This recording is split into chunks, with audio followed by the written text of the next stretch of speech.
ค่ะทุกคนกลับมาพบกับ KJ อีกแล้วนะคะวันนี้ KJ จะมาสอนถักกระเป๋าตัวนี้กันนะคะก็คือเป็นการถักโดยใช้วิธีการถักแบบ Granny Square นะคะเป็นรูปหัวใจแบบนี้ในช่วงด้านล่างแล้วก็ส่วนด้านบนของตัวกระเป๋าก็จะใช้เป็นแพทเทิร์นปกติเลยนะคะส่วนตัวฐานของกระเป๋านะคะขนาดก็จะอยู่ที่ประมาณ8นิ้วนะคะในส่วนตัวฐานส่วนความกว้างของกระเป๋านะคะจะอยู่ที่ประมาณ14นิ้วครึ่งนะคะส่วนความสูงก็จะอยู่ที่ประมาณ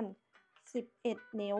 นะคะประมาณนี้เลยนะคะเดี๋ยวยังไงแล้วเราไปดูอุปกรณ์แล้วก็วิธีการถักกันเลยนะคะ ค่ะสำหรับอุปกรณ์ในวิดีโอนี้นะคะ KJ จะใช้เป็นเชือกฟอกนะคะทั้งหมด3สีนะคะ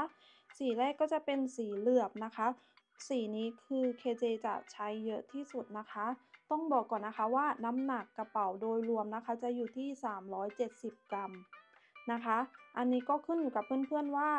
เพื่อนๆจะมิกสีประมาณเท่าไหร่อะไรยังไงนะคะแต่อันนี้ของ KJ โดยคร่าวๆนะคะตัวสีเหลือบตรงนี้นะคะ KJ จะใช้อยู่ทั้งหมด170กรัมนะคะส่วนที่เหลือก็จะเป็นสีแดงกับสีครีมนะคะสีแดงก็คือจะใช้น้อยที่สุดนะคะ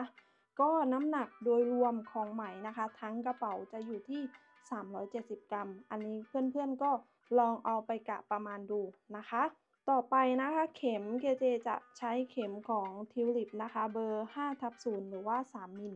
แล้วก็จะมีเป็นกรรไกรเข็มเก็บปลายไหมแล้วก็มีสติชมาร์กเกอร์นะคะแล้วก็ที่เพิ่มมานะคะก็จะมีเป็นกระดุมไม้ตัวนี้นะคะถ้าใครไม่มีก็ไม่เป็นไรเลยนะคะแล้วก็จะมีเป็นป้ายแท็กแบบนี้นะคะป้ายแฮนด์เมดแบบนี้ถ้าใครไม่มีก็ไม่เป็นไรเหมือนกันเลยนะคะยังไงแล้วเดี๋ยวเราไปดูวิธีการถักกันเลยนะคะ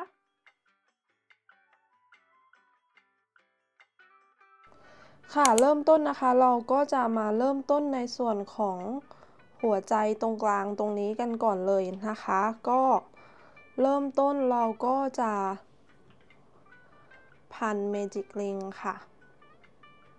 นี่นะคะอันนี้คือการพันเมจิกลิงง่ายๆของ KJ นะคะก็คือพันแบบนี้เลยหลังจากนั้นนะคะเราก็จะนี่แทงตามนี้เลยนะคะหลังจากนั้นเราจะถักโซ่ขึ้นไป3โซ่ค่ะ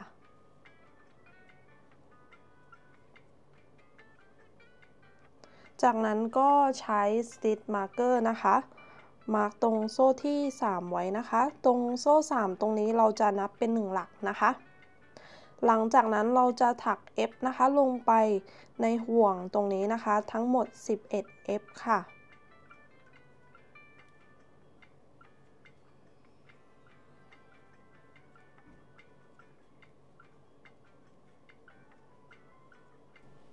นี่นะคะหลังจากที่ได้ครบนะคะ11 F แล้วนะคะรวมโซ่3ตรงนี้ด้วยนะคะก็จะเป็นทั้งหมด12หลักนะคะหลังจากนั้นก็ให้เพื่อนๆนะคะดึงตรงนี้นะคะเพื่อปิดช่องว่างดึงให้แน่นเลยนะคะแบบนี้หลังจากนั้นเราก็จะถักซีเลื่อนห่วงกับนี่นะคะโซ่3ที่เราได้ใช้ตัวกั้นลายมาร์กไว้นะคะ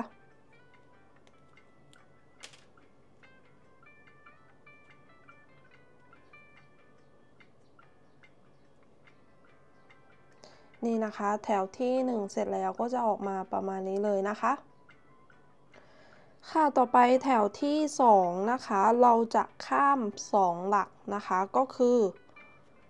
ตรงนี้นะคะคือหลักแรกอันนี้ก็คือหลักที่2นี่ข้าม1 2นะคะแล้วก็ถัก Triple Crochet นะคะทั้งหมด8 Triple Crochet นะคะลงไปใน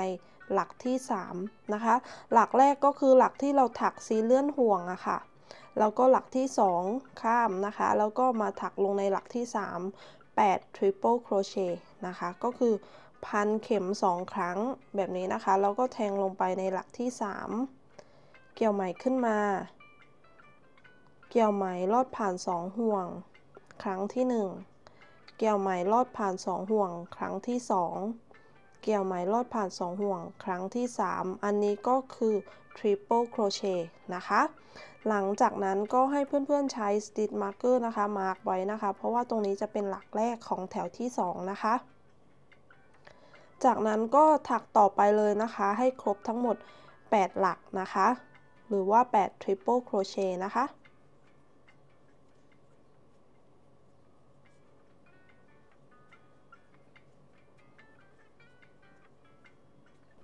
นี่นะคะหลังจากที่เราถักครบ8 triple crochet แล้วนะคะเขาก็จะออกมาประมาณนี้เลยนะคะต่อไปนะคะเราจะถัก F นะคะลงไปทั้งหมด2หลักนะคะก็คือ2 F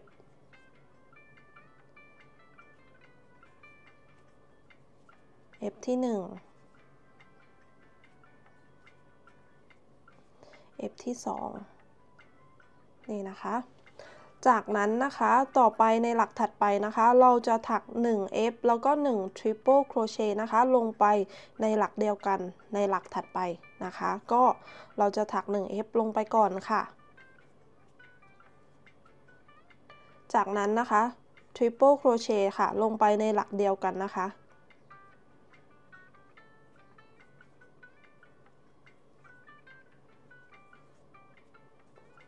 นี่นะคะ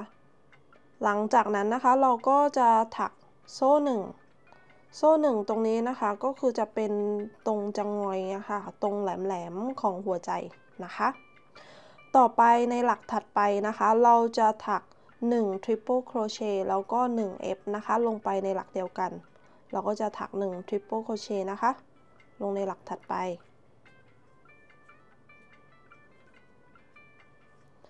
จากนั้นถัก1 F นะคะลงไปในหลักเดิมเลยค่ะ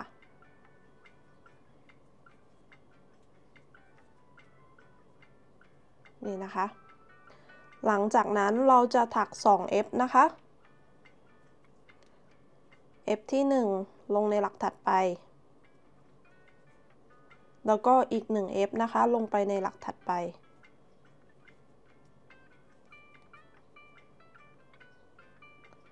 นี่นะคะนี่จากนั้นนะคะเราจะถัก8 triple crochet นะคะลงไปในหลักถัดไปนะคะ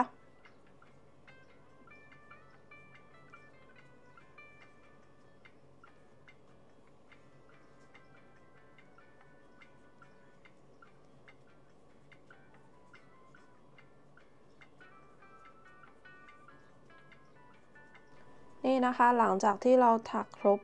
8 triple crochet แล้วนะคะก็จะออกมาประมาณนี้เลยนะคะนี่จากนั้นนะคะเราจะถักซีเลื่อนห่วงนะคะให้เพื่อนๆสังเกตนะคะว่าตรงนี้มันจะเหลือ2หลักสุดท้ายใช่ไหมคะ1 2แล้วตรงนี้ก็คือหลักที่เป็น C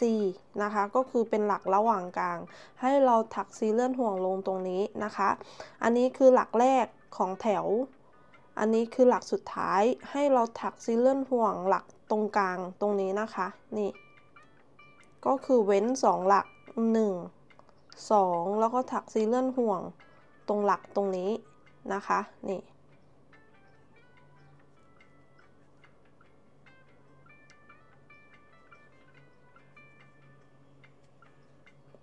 จากนั้นก็ถักโซ่1ค่ะ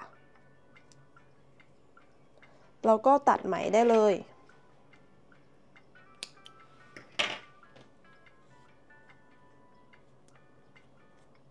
นี่นะคะแถวที่2เสร็จแล้วก็จะออกมาประมาณนี้เลยนะคะอันนี้ก็คือเป็นส่วนของหัวใจนะคะต่อไปนะคะไปต่อกันที่แถวที่3นะคะก็คือเราจะถักในส่วนตรงกลางตรงนี้นะคะก็ให้เพื่อนๆเปลี่ยนสีที่เพื่อนๆชอบได้เลยนะคะโอเคค่ะเริ่มต้นนะคะในแถวที่3นะคะให้เพื่อนๆนะคะนับไปทั้งหมด4หลักอันนี้คือหลักแรกหลักที่2หลักที่3แล้วก็แทงเข็มลงไปในหลักที่4แบบนี้นะคะหลังจากนั้นเอานำไหมอีกสีหนึ่งมานะคะเกี่ยวไหมลอดผ่านถักโซ่3 1 2 3หลังจากนั้นก็ใช้ Stitch Marker นะคะมาร์กตรงโซ่ที่3ไว้นะคะเพราะว่าตรงนี้จะเป็นหลักแรกของแถวนะคะจากนั้นนะคะเราจะถัก 1F นะคะลงไปในหลักเดิมนะคะในหลักเดียวกันตอนถักก็เก็บปลายไหมด้านหลังไปด้วยเลยนะคะก็คือเอาปลายไหมไว้บนเข็มแบบนี้นะคะ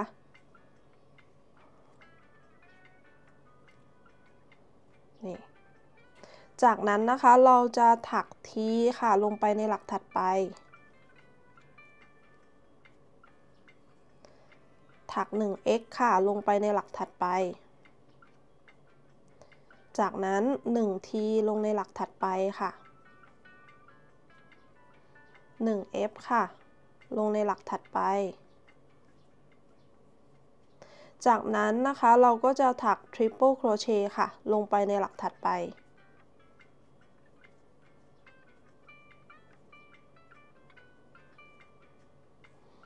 แบบนี้นะคะหลังจากนั้นนะคะเราจะถักTriple Crochet นะคะ2 ครั้งลงในหลักเดียวกันนะคะ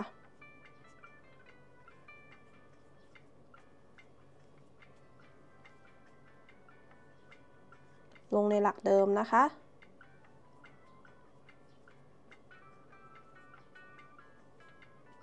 นี่นะคะในหลักนี้ก็จะมี Triple Crochet ทั้งหมด2หลักนะคะหลังจากนั้นถักโซ่2ค่ะจากนั้นนะคะถัก Triple Crochet ค่ะ2 Triple Crochet นะคะลงไปในหลักเดิมเลยค่ะในหลักนี้นะคะ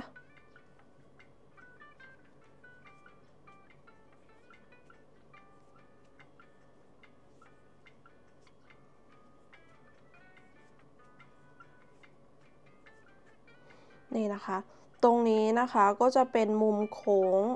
ของชิ้นงานนะคะในหลักตรงนี้นะคะจะมีทั้งหมด4หลักก็คือ4 Triple Crochet นะคะจากนั้นนะคะเราก็จะถัก F นะคะลงไปในหลักถัดไปค่ะถัก T ลงไปในหลักถัดไปค่ะหลังจากนั้นถัก x นะคะลงไปตรงโซ่1ตรงนี้นะคะจำได้ไหมคะตรงนี้มันจะมีโซ่1นะคะก็ให้ถัก x ลงไปค่ะหลังจากนั้นถัก t นะคะลงไปในหลักถัดไป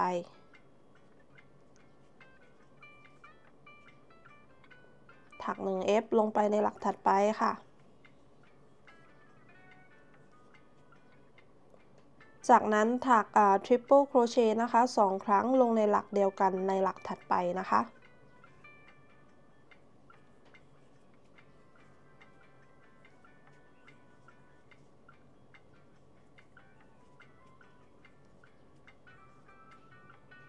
โซ่2กั้นค่ะ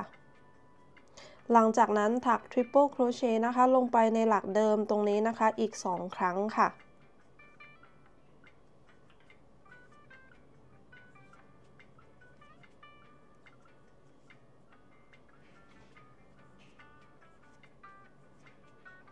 นี่นะคะตรงนี้ก็จะเป็นมุมโค้งของชิ้นงานเหมือนกันเลยนะคะในหลักตรงนี้ก็จะมีทั้งหมด4หลักนะคะจากนั้นเราจะถัก1 Triple Crochet ลงไปในหลักถัดไปนะคะ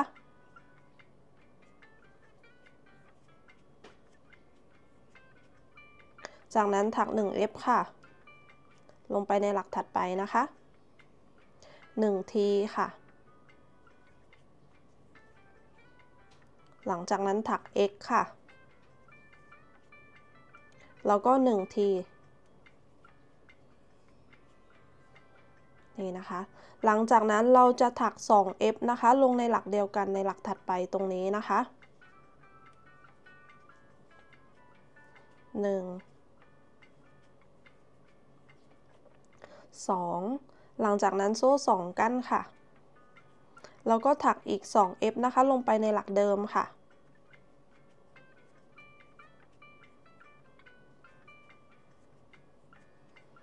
ตรงนี้มันก็จะเป็นอีก1มุมโค้งของชิ้นงานนะคะถ้ ค่ะจากนั้นนะคะเราก็จะถักทีนะคะลงไปในหลักถัดไปนะคะ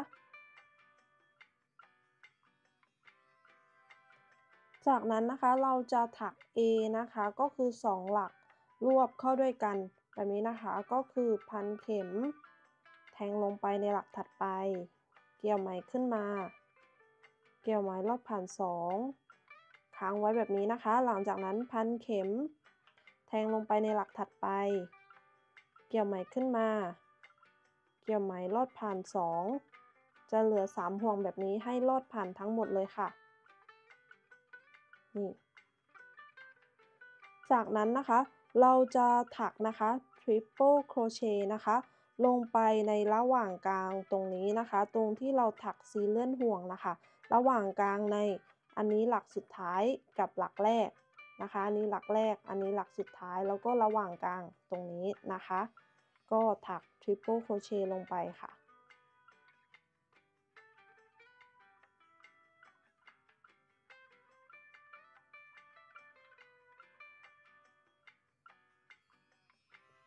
แบบนี้นะคะหลังจากนั้นเราจะถัก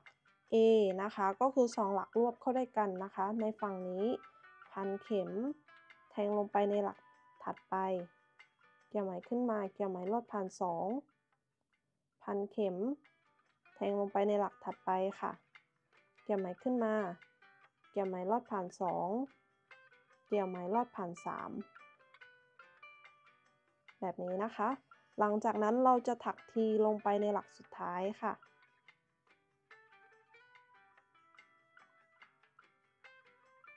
นี่นะคะหลังจากนั้นเราจะถัก 2F นะคะลงไป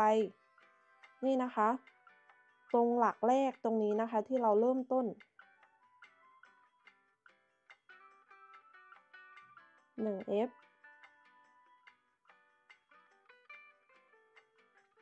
2F นี่นะคะในแถวที่3ก็จะออกมาประมาณนี้นะคะไม่ต้องกังวลนะคะถ้ากลัวว่ามันจะไม่เป็นสี่เหลี่ยมนะคะเดี๋ยวเราถักไปแล้วเราเอาไปบล็อกมันจะสวยขึ้นนะคะหลังจากนั้นนะคะถ้าใครเปลี่ยนสีใหม่นะคะก็ให้ถักโซ่2นะคะแล้วก็ถักซีเลื่อนห่วงตรงนี้ได้เลยแต่ถ้าใครยังใช้สีเดิมก็สามารถทำแบบ KJ ได้เลยนะคะก็คือถัก F ลงไปตรงโซ่ที่3ตรงนี้นะคะแบบนี้นี่นะคะในแถวที่3เสร็จแล้วก็จะออกมาประมาณนี้เลยนะคะค่ะต่อไปนะคะในแถวที่4นะคะเราก็จะเริ่มต้นด้วยการถัก X ลงไปนะคะตรงช่องว่างตรงนี้1x หลังจากนั้นถักโซ่1แล้วก็ใช้ Stitch Marker นะคะมาร์กตรงโซ่1ไว้เพราะตรงนี้เราจะนับเป็น1หลักนะคะหลังจากนั้นเราจะถัก 1F นะคะลงไปตรงช่องเดิมเลยค่ะในช่องนี้ก็จะมีทั้งหมด2หลักนะคะหลังจากนั้นเราจะถัก F นะคะลงไปในทุกๆหลักเลยนะคะ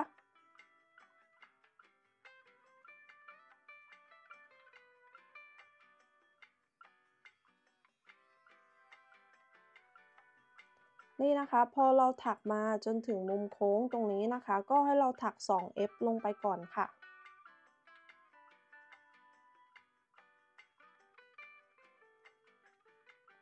จากนั้นถักโซ่2กั้นค่ะแล้วก็ถัก 2F ลงไปในช่องเดิมเลยค่ะ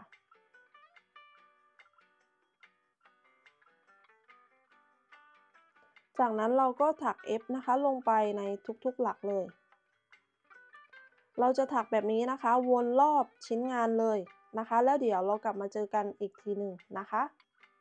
นี่นะคะพอเราถักมาจนถึงจุดเริ่มต้นตรงนี้นะคะก็ให้เพื่อนๆถัก 2F นะคะลงไปตรงช่องว่างตรงนี้นะคะ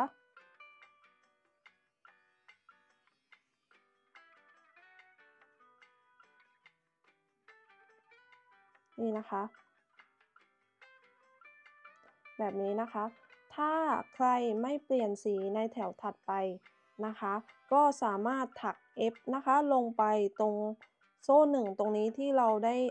ใช้ตัว Stitch Marker มาร์กไว้ได้เลยนะคะเพื่อไปเริ่มแถวถัดไปแต่ KJ จะเปลี่ยนสีไหมนะคะ KJ ก็จะถักโซ่2แบบนี้นะคะหลังจากนั้น KJ จะตัดไหม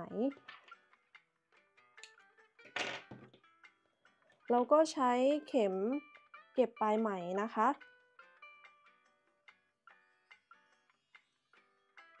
แล้วอันนี้ก็คือตรงโซ่1ก็คือเป็นหลักแรก KJ จะแทงลงในหลักที่2ตรงนี้นะคะแล้วก็แทงกลับมาตรงโซ่สุดท้ายเราก็แทงลงไปตรงหลักแรก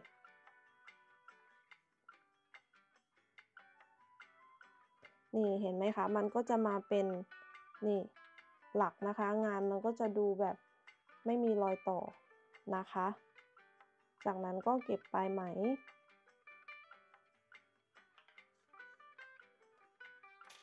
นี่นะคะแถวที่4เสร็จแล้วก็จะออกมาประมาณนี้เลยนะคะต่อไปแถวที่5นะคะ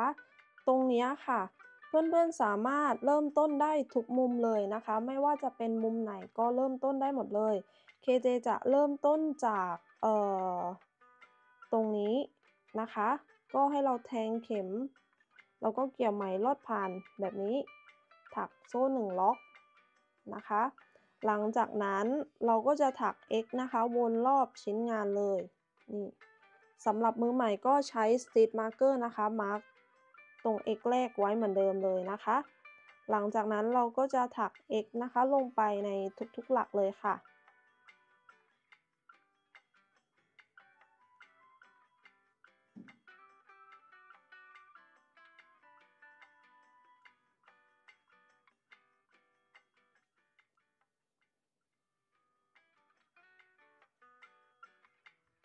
นี่นะคะพอเราถักมาจนถึงมุมโค้งตรงนี้นะคะให้เพื่อนๆถัก 2x ลงไปค่ะหลังจากนั้นนะคะก็ถักโซ่2กั้นหลังจากนั้นก็ถัก 2x นะคะลงไปในหลักเดิมเลยค่ะจากนั้นก็ให้เพื่อนๆนะคะถัก x ลงไปในทุกๆหลักเลยค่ะถักแบบนี้นะคะวนรอบชิ้นงานเลยค่ะนี่แล้วเดี๋ยวเรากลับมาเจอกันอีกทีหนึ่งนะคะ นี่นะคะอันนี้ KJ ก็ถักนะคะมาจนถึงหลักสุดท้ายตรงนี้นะคะ KJ ก็จะตัดไหมเลยนะคะเราก็ใช้วิธีการเก็บปลายไหมแบบเดิมเลยเราจะแทงลงไปตรง X แรกตรงนี้นะคะแล้วก็แทงกลับมาในหลักสุดท้ายแล้วก็แทงลงตรงโซ่1ตรงนี้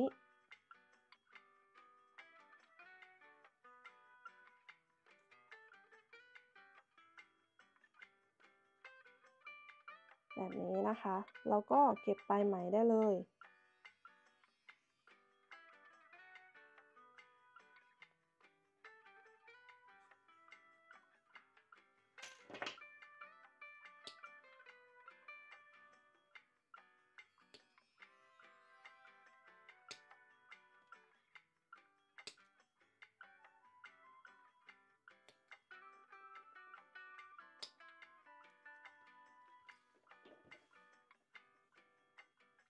นี่นะคะ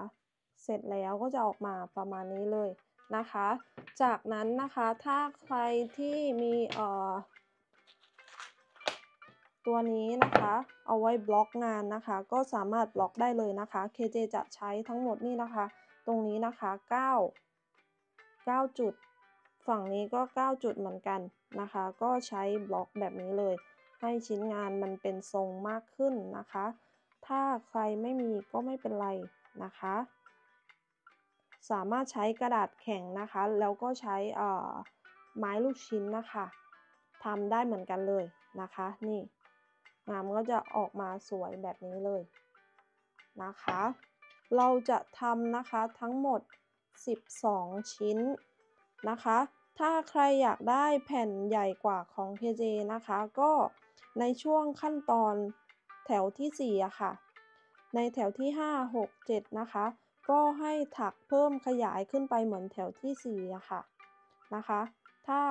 ใครอยากได้ใหญ่กว่าก็สามารถเพิ่มได้ในขั้นตอนนั้นนะคะเดี๋ยวยังไงแล้วนะคะเราไปดูขั้นตอนต่อไปกันเลยนะคะ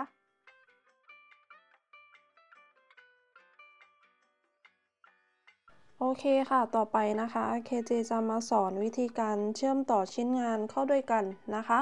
วิธีการเชื่อมต่อชิ้นงานนะคะ มีหลากหลายรูปแบบมากๆเลยนะคะ ถ้าเพื่อนๆมีแบบที่เพื่อนๆถนัดอยู่แล้วก็สามารถใช้ในรูปแบบของเพื่อนๆได้เลย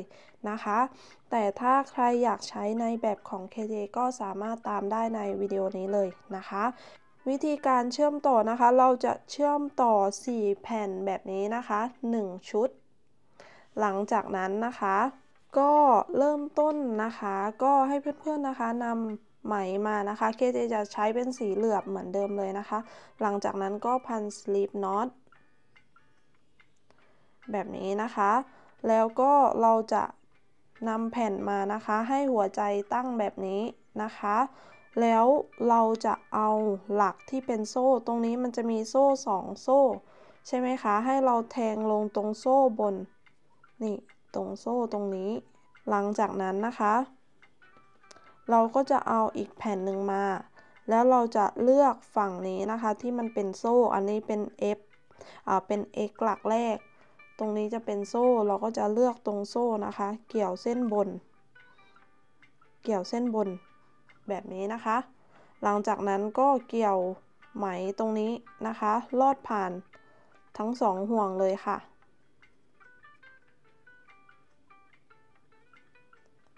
แบบนี้นะคะหลังจากนั้นนะคะเราจะแทงเข็มนะคะนี่ลงตรงหลักตรงนี้นะคะโดยเกี่ยวเส้นเดียวแบบนี้นะคะฝั่งนี้ก็เหมือนกันเราจะเกี่ยวแค่เส้นบนเส้นเดียวแบบนี้จากนั้นเกี่ยวไหมลอดผ่าน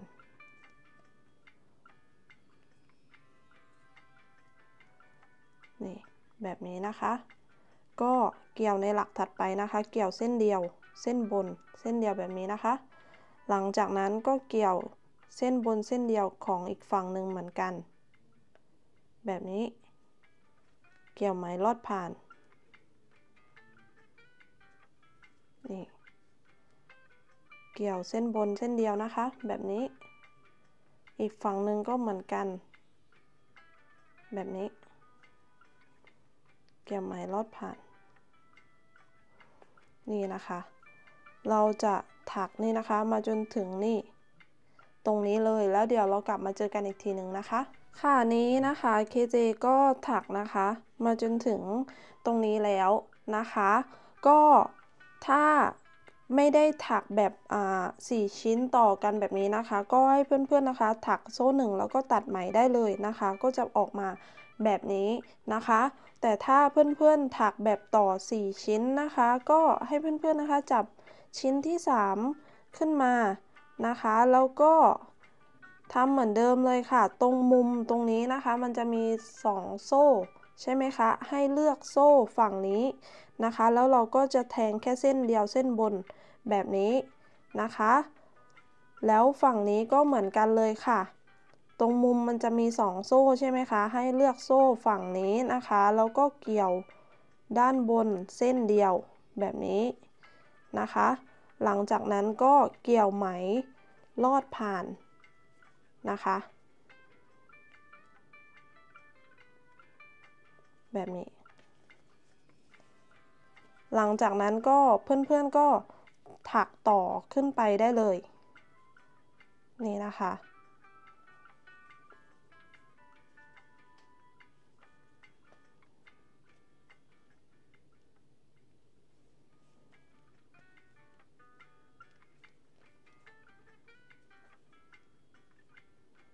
นี่มันก็จะเชื่อมต่อกันแบบนี้นะคะในส่วนตรงนี้มันจะมีช่องว่างตรงนี้นะคะไม่ต้องกังวลนะคะเพราะว่าเราก็จะถักฝั่งนี้เหมือนกันเลยนะคะกับการเริ่มต้นตรงนี้ก็คือพอเราถักตรงนี้เสร็จใช่ไหมคะถักโซ่1ตัดไหมแล้วก็มาเริ่มฝั่งนี้อีกนะคะเราจะถักนี่นะคะ4ชิ้นแบบนี้ให้เสร็จนะคะแล้วเดี๋ยวเรากลับมาเจอกันอีกทีหนึ่งนะคะ นี่นะคะหลังจากที่เราถักนะคะตัว4ชิ้นแบบนี้นะคะเสร็จแล้วก็จะออกมาประมาณนี้เลยนะคะเราจะถัก4ชิ้นแบบนี้1แผ่นนะคะแล้วก็ถักแบบนี้นะคะทั้งหมด2 3แล้วก็4นะคะก็คือถัก2ชิ้นแบบนี้นะคะทั้งหมด4แผ่น4ชุดแบบนี้นะคะนี่แล้วเดี๋ยวเรากลับมาเจอกันอีกทีหนึ่งนะคะนี่นะคะหลังจากที่เราเชื่อมต่อนะคะทั้งหมดนะคะก็จะมีแผ่นใหญ่นะคะตัว4ชิ้นนะคะ1แผ่นแล้วก็จะเป็น2ชิ้นแบบนี้นะคะทั้งหมด4ชุดนะคะแบบนี้หลังจากนั้นนะคะก็ให้เพื่อนๆนะคะเอา4แผ่น4ชุดแบบนี้นะคะมาเชื่อมต่อกันยาวไปแบบนี้เลยนะคะแล้วเดี๋ยวเรากลับมาเจอกันอีกทีหนึ่งนะคะค่ะนี้หลังจากที่เรานะคะเชื่อมต่อเป็นแผ่นเดียวกันแบบนี้แล้วนะคะนี่ก็จะออกมาประมาณนี้เลยนะคะหลังจากนั้นนะคะเราก็จะเอา2แผ่นนี้นะคะมาเชื่อมต่อเข้าด้วยกันนะคะก็เพื่อนๆจะเริ่มต้นจากเพื่อนๆจะเชื่อมต่ออันเนี้ยเป็นวงกลมก่อนก็ได้หรือว่าจะมาเริ่มต้นเชื่อมต่อแบบนี้นะคะเนี่ย KJ จะเชื่อมต่อแบบนี้นะคะก็คือเริ่มจากนี่แบบนี้แล้วก็มาแบบนี้ให้มันเป็นสี่เหลี่ยมอะค่ะนี่แบบนี้จากนั้นนะคะก็มาแบบนี้แล้วก็มาจบสุดท้ายตรงนี้ใช่ไหมคะแล้วก็ค่อยเชื่อมต่อขึ้นข้างบนนะคะวิธีการเชื่อมต่อก็เป็นวิธีการเดียวกันเลยนะคะก็เราจะเชื่อมต่อให้มันเป็นอันนี้ก็คือก้นกระเป๋านะคะแล้วก็เราจะเชื่อมต่อให้มันเป็นแบบนี้นี่ให้มันเป็นแบบนี้นะคะแล้วเดี๋ยวเรากลับมาเจอกันอีกทีหนึ่งนะคะนี่นะคะหลังจากที่เราเชื่อมต่อเสร็จแล้วนะคะก็จะออกมาประมาณนี้เลยนะคะนี่นะคะอันนี้ก็จะเป็นตัวฐานในส่วนของ Granny Square นะคะเดี๋ยวเราไปในขั้นตอนในส่วนของด้านบนของตัวกระเป๋ากันนะคะค่ะต่อไปนะคะเราก็จะมาเริ่มในส่วนตัวกระเป๋าด้านบนกันนะคะก็เริ่มต้นนะคะให้เพื่อนๆเริ่มจากส่วนไหนของกระเป๋าก็ได้นะคะแต่ KJ จะเลือกเป็นส่วนตรงนี้นะคะก็เริ่มต้นนะคะให้เพื่อนๆพัน slip knot ส่วนตัวไหมนะคะ KJ ยังใช้เป็นสีเหลือบอยู่นะคะก็ถ้าใครมีสีที่ชอบก็สามารถใช้สีนั้นๆได้เลยนะคะก็เริ่มต้นนะคะให้เพื่อนๆแทงลงไปตรงนี้นะคะนี่อันนี้ก็จะเป็นโซ่2ที่เราได้ถักในตัวแผ่น Granny Square ตรงนี้นะคะก็ให้แทงเข็มลงไปเกี่ยวไหมลอดผ่านแบบนี้นะคะหลังจากนั้นให้ถักโซ่ขึ้นไปถักโซ่นะคะขึ้นไป3โซ่แบบนี้นะคะหลังจากนั้นก็ให้ใช้Stitch Marker นะคะมาร์กไว้นะคะตรงโซ่3ตรงนี้นะคะเราจะนับเป็น1หลักนะคะหลังจากนั้นเราก็จะถัก F นะคะลงไปในทุกๆหลักเลยนะคะ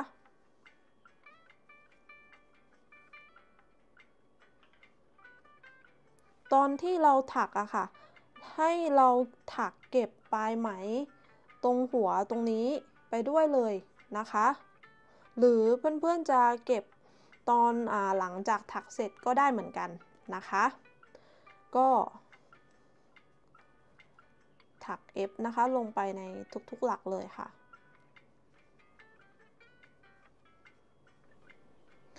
ค่ะอีกนิดนึงนะคะพอเราถักนะคะมาจนถึงรอยต่อแบบนี้นะคะก็ให้เพื่อนๆนะคะถัก 1F ลงตรงช่องว่างตรงนี้นะคะตรงช่องที่เราถักโซ่2ไว้ก่อนหน้านี้นะคะนี่ตรงช่องตรงนี้ฝั่งนี้แล้วฝั่งนี้เราก็ถักเหมือนกันเลยนะคะนี่ถัก F ลงไปนะคะแบบนี้ฝั่งนี้ก็เหมือนกันก็ถัก 1F นี่หลังจากนั้นเราก็ถักต่อไปได้เลยนะคะ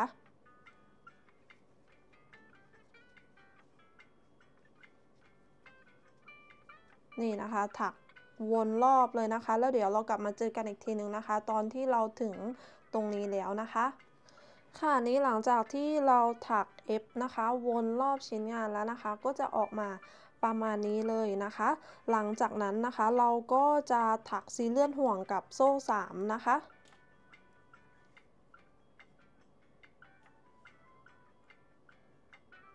นี่เสร็จแล้วก็จะออกมาประมาณนี้เลยนะคะต่อไปนะคะในแถวที่2ของตัวกระเป๋าช่วงบนนะคะเริ่มต้นนะคะเราก็จะถักโซ่ขึ้นไป3โซ่ค่ะแบบนี้นะคะเราก็ใช้สติ t มาร์กเกอร์นะคะมาร์กโซ่ที่3ไว้เหมือนเดิมเลยนะคะสำหรับมือใหม่หลังจากนั้นนะคะเราจะถัก F นะคะลงไปในหลักถัดไปนะคะแบบนี้หลังจากนั้นถักโซ่2ค่ะเว้น2หลัก1 2ถัก2 F ลงไปใน2หลักถัดไปค่ะ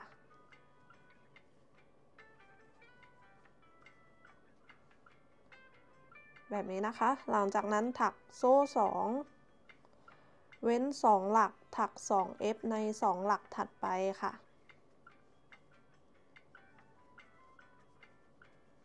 นี่นะคะเราจะถักแบบนี้นะคะวนรอบชิ้นงานเลยนะคะแล้วเดี๋ยวเรากลับมาเจอกันอีกทีหนึ่งนะคะ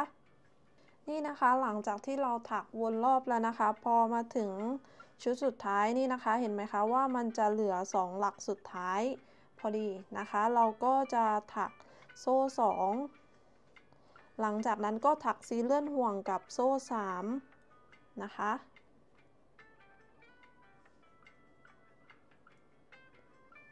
นี่แถวที่2เสร็จแล้วก็จะออกมาประมาณนี้เลยนะคะต่อไปแถวที่3นะคะเราก็จะถักโซ่1นะคะหลังจากนั้นเราจะถัก x ลงไปในหลักเดิมนะคะที่เราถักซีเลื่อนห่วงหลังจากนั้นก็ใช้ Stitch Marker นะคะมาร์ก x แรกไว้นะคะจากนั้นนะคะเราจะถัก x นะคะลงไปในทุกๆหลักเลยนะคะนี่ตรงโซ่2ตรงนี้นะคะเราก็จะถัก 2x ลงไปค่ะ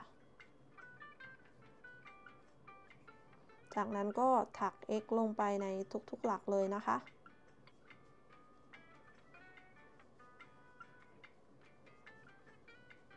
นี่นะคะเราจะถักแบบนี้นะคะวนรอบชิ้นงานเลยนะคะแล้วเดี๋ยวเรากลับมาเจอกันอีกทีนึงนะคะค่ะนี้หลังจากที่เรานะคะถักเอกวนรอบชิ้นงานแล้วนะคะนี่เราก็มาจนถึงหลักสุดท้ายตรงนี้นะคะเราก็จะถักซีเลื่อนห่วงกับเอกแรกนะคะนี่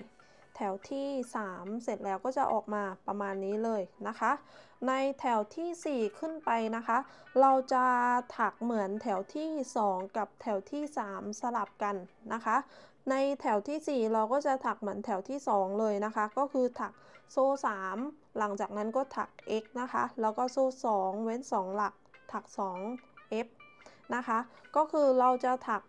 ซ้ำวนกันนะคะก็คือแพทเทิร์นจะมี2แถวแถวที่2กับแถวที่3แถวที่3เราจะถัก x วนรอบนะคะเราจะถักแบบนี้นะคะสลับขึ้นไปจนได้ความสูงที่เพื่อนๆต้องการนะคะแล้วเดี๋ยวเรากลับมาเจอกันอีกทีหนึ่งนะคะว่า KJ จะถักทั้งหมดกี่แถวนะคะค่ะอันนี้ KJ ก็จะมาแชร์วิธีการเปลี่ยนสีไหมนะคะเผื่อใครที่อยากจะเปลี่ยนสีไหมแต่ไม่รู้วิธีการเปลี่ยนสีไหมนะคะก็มีได้หลายแบบเหมือนกันเลยนะคะสามารถค้นหาได้ในยูทูบเหมือนกันเลยหรือใครอยากจะทำแบบของ KJ นะคะก็สามารถตามได้ในวิดีโอนี้เลยนะคะก็ก่อนที่เพื่อนๆจะจบแถวใช่ไหมคะก็ให้ค้างไว้แบบนี้นะคะจากนั้นนะคะก็ให้เพื่อนๆแทงเข็มเข้าไปในหลักที่เราจะถักซีเลื่อนห่วงนะคะอันนี้ก็คือใช้ได้ทุกแบบเลยนะคะ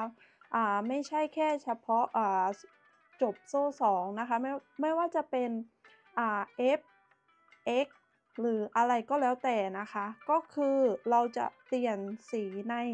ขั้นตอนสุดท้ายที่เราจะถักสีนะคะก็คือให้เราแทงเข็มลงไปในหลักที่เราจะถักสีนะคะหลังจากนั้นให้เพื่อนๆนะคะนำไหมอีกสีหนึ่งมานะคะที่เพื่อนๆต้องการจะใช้อะค่ะนี่จับเข้ามาแบบนี้นะคะแล้วก็เกี่ยวไหมลอดผ่านแบบนี้นี่นะคะแล้วหลังจากนั้นให้เพื่อนๆจับปลายไหมด้านหลังทั้งสองเส้นไว้แบบนี้นะคะแล้วก็ถักโซ่1ล็อกแบบนี้นี่สำหรับคนที่จะถัก F ขึ้นไปใช่ไหมคะเราก็ถักโซ่3ปกตินะคะเราก็ถัก F ในหลักถัดไปโดยการเก็บปลายไหมตรงนี้ไปด้วยนะคะแบบนี้นี่นะคะแต่อันเนี้ยในแถวถัดไปของ KJ ก็คือจะต้องถัก X นะคะเราก็หลังจากที่เราถักโซ่1แล้วใช่ไหมคะ KJ ก็จะถัก X ลงไปโดยการแทงลงไปในหลักเดิมนะคะที่เราถัก4เลื่อนห่วง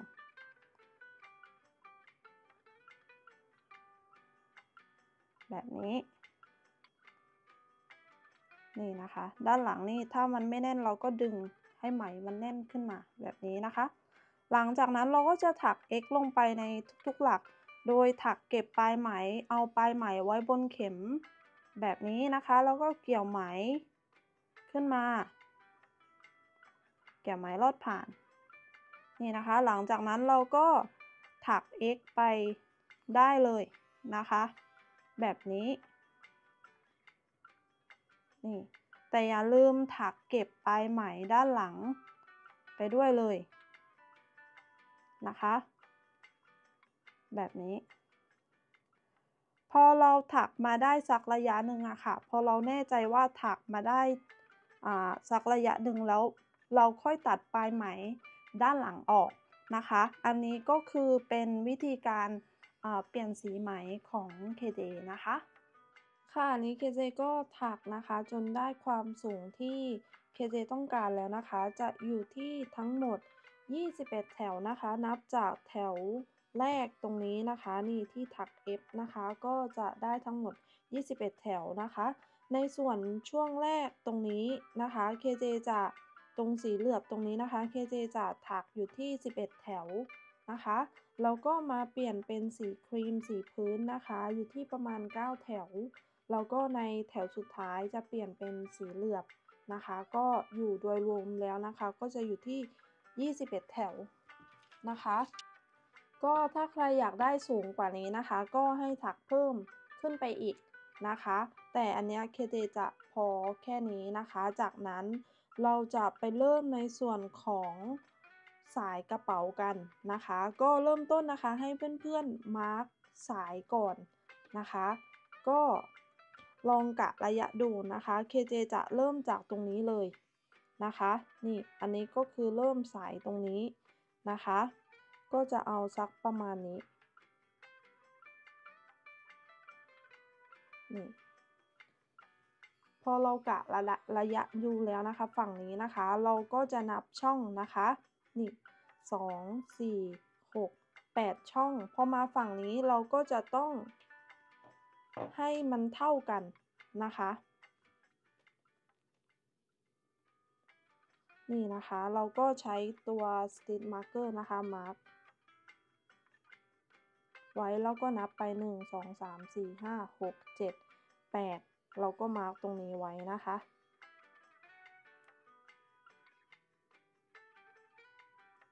นี่แบบนี้นะคะหลังจากนั้นเราก็จะถักโซ่ขึ้นไปนะคะตามความยาวของสายที่เพื่อนๆต้องการนะคะนี่ถักโซ่ขึ้นไปแบบนี้นะคะแล้วเดี๋ยวเรากลับมาเจอกันอีกทีนึงนะคะว่า KJ จะได้ทั้งหมดกี่โซ่นะคะนี่นะคะอันนี้หลังจากที่ KJ นะคะได้จำนวนโซ่ที่ KJ ต้องการแล้วนะคะ KJ จะถักอยู่ที่105โซ่นะคะ อันนี้ก็ขึ้นอยู่กับเพื่อนๆนะคะว่าอยากได้สั้นยาวประมาณไหนนะคะของ KJ อยากได้สายยาวสักนิดหนึ่งนะคะก็อันนี้ก็ขึ้นอยู่กับเพื่อนๆเลยนะคะหลังจากนั้นเราก็จะมาเชื่อมต่อกับตรงที่เราใช้ Stitch Marker นะคะมาร์กไว้แบบนี้นี่นะคะเราก็จะมาถัก x ลงในหลักที่มี Stitch Marker อยู่นะคะ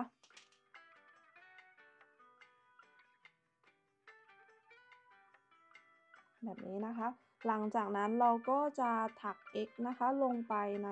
ทุกๆหลักเลยนะคะไปจนถึงอีกฝั่งหนึ่งนะคะที่มี Stitch Marker อยู่นะคะนี่นะคะพอเรามาถึงถักมาจนถึงอีกฝั่งหนึ่งแล้วนะคะเราก็เอา Stitch Marker ออกนะคะแล้วเราก็จะถัก x ลงไปหลังจากนั้นเราก็จะถักโซ่นะคะให้เท่ากับจำนวนฝั่งนี้นะคะ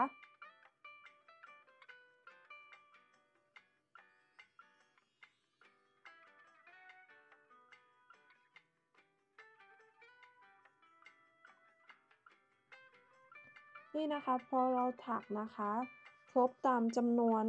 เท่ากับอีกฝั่งหนึ่งแล้วนะคะก็ให้เพื่อนๆนะคะมาเชื่อมต่อกับอีกฝั่งหนึ่งที่มี Stitch Marker อยู่นะคะแต่ก่อนที่เพื่อนๆจะเชื่อมต่อนะคะให้เช็คดูดีๆนะคะอย่าให้โซ่มันพลิกนะคะหลังจากนั้นก็ให้ถัก x นะคะลงไปตรงหลักที่มี Stitch Marker อยู่นะคะหลังจากนั้นนะคะก็ให้เพื่อนๆนะคะถัก x นะคะลงไปในทุกๆหลักเลยนะคะไปจนถึงจุดที่เราได้เริ่มต้นไว้เลยนะคะนี่นะคะอันนี้เราก็มาถึงจุดที่เราได้เริ่มต้นไว้แล้วนะคะหลังจากนั้นนะคะก็ให้เพื่อนๆนะคะถัก x นะคะลงไปนี่นะคะแล้วก็ถัก x ลงไปตรงโซ่นะคะตรงด้านหลังแบบนี้นะคะที่มันจะเป็นกระดูกหูอันนี้ก็คือด้านหน้าใช่ไหมคะให้เพื่อนๆพลิกนี่มันก็จะมีเป็นหลักแบบนี้นะคะนี่ก็ให้ถัก x ลงไปนะคะ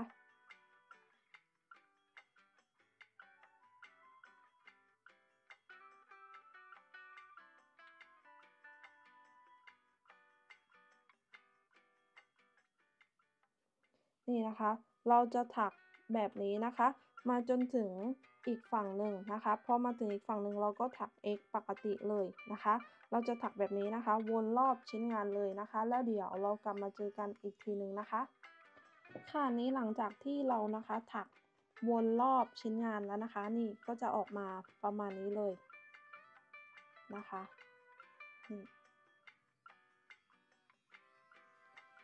จากนั้นนะคะในแถวถัดไปถ้าใครอยากได้สายใหญ่กว่านี้นะคะก็ให้ถักเพิ่ม 1-2 แถวนะคะถัก x เพิ่ม 1-2 แถวนะคะแต่ถ้าอยากได้สายเล็กเหมือนของ KJ นะคะต่อไปนะคะเราก็จะถักโซ่ขึ้นไป3โซ่จากนั้นนะคะเราจะเว้น1หลักเราก็ถักซีเลื่อนห่วงในหลักถัดไปโซ่3เว้น1หลักถักซีเลื่อนห่วงโซ่3เว้น1หลักถักซีเลื่อนห่วงนี่นะคะเราจะถักแบบนี้นะคะวนรอบชิ้นงานมาจนถึงตรงนี้เลยนะคะแล้วเดี๋ยวเรากลับมาเจอกันอีกทีหนึ่งนะคะค่ะนี้นะคะ KJ ก็ถักวนรอบชิ้นงานแล้วนะคะเราก็มาถึงนี่นะคะชุดสุดท้ายตรงนี้นะคะก็ให้เพื่อนๆนะคะถักโซ่แค่2โซ่นะคะในชุดสุดท้ายตรงนี้หลังจากนั้นก็ให้เพื่อนๆตัดไหมได้เลยนะคะแล้วก็ใช้เข็มเก็บปลายไหมนะคะ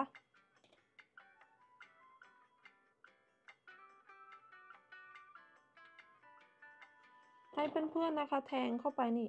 1 2ตรงนี้นะคะนี่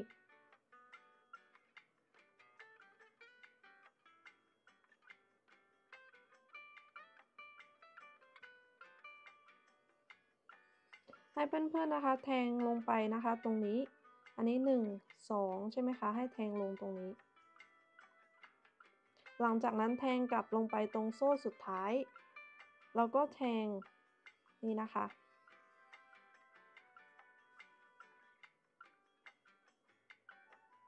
นี่หลังจากนั้นก็เก็บปลายไหมนะคะ